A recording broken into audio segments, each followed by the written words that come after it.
История Чувашии пополнилась еще одним знаменательным событием. Сегодня ночью в 2 часа 27 минут с космодрома Байконур стартовала ракета-носитель «Союз-2-1А» с транспортным кораблем «Прогресс-17».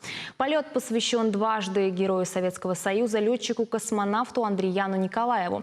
Его портрет вместе с государственными символами республики и размещен на ракете. Посмотреть на запуск корабля пригласили и 3 школьников из Чувашии.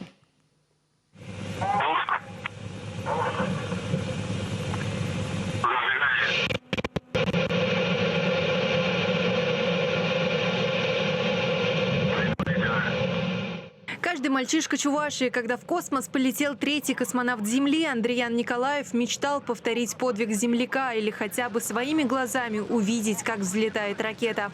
Сегодня таких возможностей больше. К примеру, 10-классник из Шумерли Михаил Родионов исполнил свою мечту. Побывал на легендарном Байконуре. Юноша не первый год серьезно болен небом. Является активным членом школьного отряда юных космонавтов.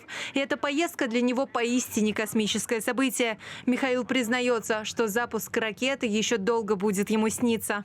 Я уже понимаю, что я никогда это не забуду, потому что это такой опыт, это невозможно передать словами. Мне кажется, что любой человек, увлеченный космосом, мечтает посетить космодром, увидеть запуск ракеты. Потому что я мечтаю стать инженером-исследователем, поэтому для меня это, скажем так, практика. Валентина Климченко, ученица 8 класса из Новочебоксарска, увлекается точными науками. Не первый год участвует в олимпиадах по математике и физике, занимает призовые места.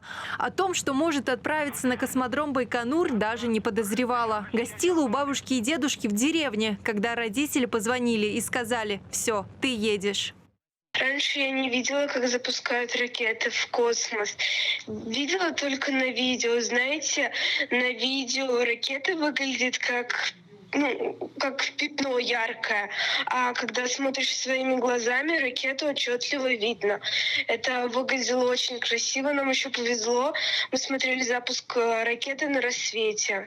Корабль уже находится на орбите. Стыковка с МКС запланирована на 2 июля. Напомню, «Прогресс» доставит на Международную космическую станцию 2500 тонн груза, в том числе питьевую воду, топливо, кислород и другие предметы первой необходимости. Кстати, Чувашия стала первым регионом, который на просторы галактики отправил свои национальные символы.